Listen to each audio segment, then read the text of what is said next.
வெற்றி வேழன் அழகு தமிழ் கவிதை கழகத்தின் காலை வணக்கம் உங்கள் அனைவருக்கும். என் உறவுகளே,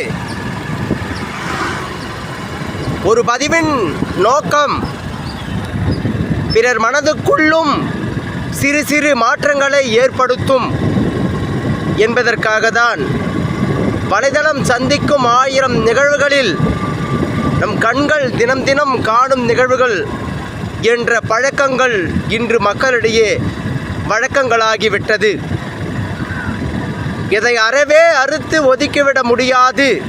மெல்ல மெல்ல குறைத்து கொள்ளுவதற்கான வழிகளை தேடிதான் நம் விரல்களும் கண்களும் விழித்திரைகளும் விழிப்போடு செயல்பட்டு கொண்டிருக்க வேண்டும் என்ற தருணங்கள் உருவாக்கி கொண்டிருக்கின்றது. என் உறவுகளே, முழுகி கிடக்கிறோம் நாம் இந்த கைபேசி எனும் ஒன்றில். உலகம் உள்ளங்கையில் அடங்கிவிட்டது என்று அதில் வரும் ஒவ்வொரு நிகழ்வுகளும் அதன் உண்மை தன்மைகள் என்னவென்று ஆராய்ந்து பார்த்தால் அனைத்தும் ஒரு வியாபாரம் நோக்கில்தான் என்று முடிகிறது. இதை செய் அதை செய், இதனால் இது வரும் அதனால் அது வரும் என்று யாவரும் சொல்ல முடியும். இது அழகு தமிழ் கவிதை கழகமும் இதுபோல் சொல்வது தினம் தினம். இருந்தும் இது இயற்கை சார்ந்த ஒரு காட்சிகளாக இருத்தல் வேண்டும் என்பதற்காக நேரலையாக பதிவு செய்து கொண்டிருக்கின்றது.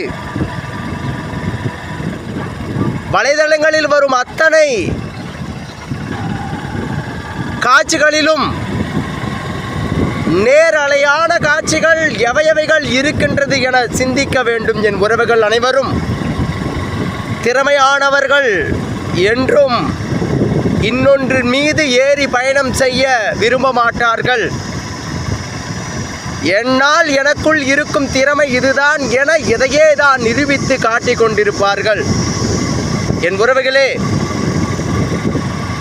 வலைதளங்களில் வருவதையெல்லாம் நம் மனத்தளங்களில் சேமித்து வைத்து கொண்டு வாழ்த்தடத்தை வீணடிக்கும் பழக்கம் உங்களுக்குள் இருந்தால் அதை அப்புறம் எறிந்துவிட்டு நம் வாழ்க்கை நம் கையில், நான் தான் என் வாழ்க்கை வாழ வேண்டும், எனக்கு யார் அறிவுரை கூறினாலும் என்ன, எனக்கான அறிவு என்னை வாழ வைக்கும் என தனித்துவமான வாழ்க்கையை கையாளுங்கள். என் உறவுகளே, வாழ்க்கை மிக